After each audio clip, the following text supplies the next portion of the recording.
ప్రభుత్వ పెద్దలకు రాజధాని అమరావతి అనేది అత్యంత ప్రాధాన్యత కలిగిన అంశం ఇప్పుడు. ఇక మిగతా ఏమీ అవసరం లేదు వాళ్ళకి. ఇందుకు ప్రత్యక్ష ఉదాహరణ ఏందంటే మెడికల్ కాలేజీల నిర్మాణం. వైసీపీ హయాంలో రాష్ట్రానికి 17 మెడికల్ కాలేజీలకు కేంద్ర ప్రభుత్వం అనుమతులు మంజూరు చేసింది. అయితే వైఎస్ జగన్ హయాంలో 2 ఏళ్ల కాలం పూర్తిగా కరోనానే తినేసింది. ఇక మిగిలింది 3 ఏళ్లు. అయినప్పటికీ 5 మెడికల్ కాలేజీలను పూర్తి చేయడంతో పాటు అడ్మిషన్‌లు కూడా చేపట్టి మన్ననలు పొందారు జగన్మోహన్ రెడ్డి. మరో 2 కాలేజీలు దాదాపు నిర్మాణం కూడా పూర్తి చేసుకున్నాయి. అయితే ఈలోపే అధికార మార్పిడి జరిగిపోయింది. పులివెందుల మెడికల్ కాలేజీకి 50 సీట్లు మంజూరు చేస్తే, అబ్బే! అక్కడ వసతులు లేవంటూ కూటమి ప్రభుత్వం వద్దని లేఖ రాయడం తీవ్ర విమర్శలకు కూడా దారితీసింది. ఆ తరువాతే ప్రభుత్వ దురుద్దేశం బయటపడింది.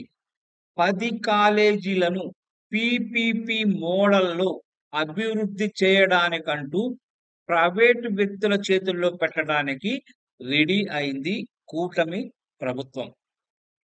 ఈ ప్రభుత్వ నిర్ణయంపై రాష్ట్ర వ్యాప్తంగా అన్ని వర్గాల్లోనూ వ్యతిరేకత అయితే కనిపిస్తోంది. ఇక కూటమి ప్రభుత్వం వద్ద మెడికల్ కాలేజీల నిర్మాణానికి 5,000 కోట్లు కూడా లేవా అంటూ పాలకులైతే ఎదురుదాడికి దిగారు.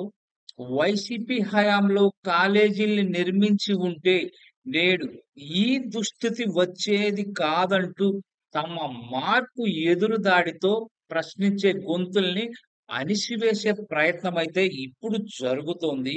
ఇక తాజాగా మనం చూసుకున్నట్లయితే రాజధాని అమరావతి నిర్మాణానికి 32,500 కోట్ల రుణం మంజూరైంది. ఇందులో ఐదో వంతు రుణాన్ని మెడికల్ కాలేజీలపై పెట్టి ఉంటే, ప్రభుత్వ ఆధీనంలోనే అద్భుతమైన నిర్మాణాలు పూర్తయ్యేవి. అలాగే విద్యార్థులకి భారీ సంఖ్యలో ఉచిత సీట్లు కూడా దక్కేవి.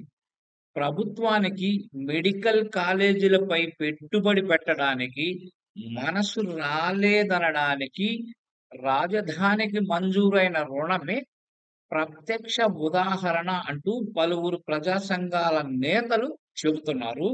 అదేంటో గాని ప్రభుత్వ పెద్దలు రాజధానిపై మాత్రమే దృష్టి సారించినట్టు కనిపిస్తోంది ఇప్పుడు.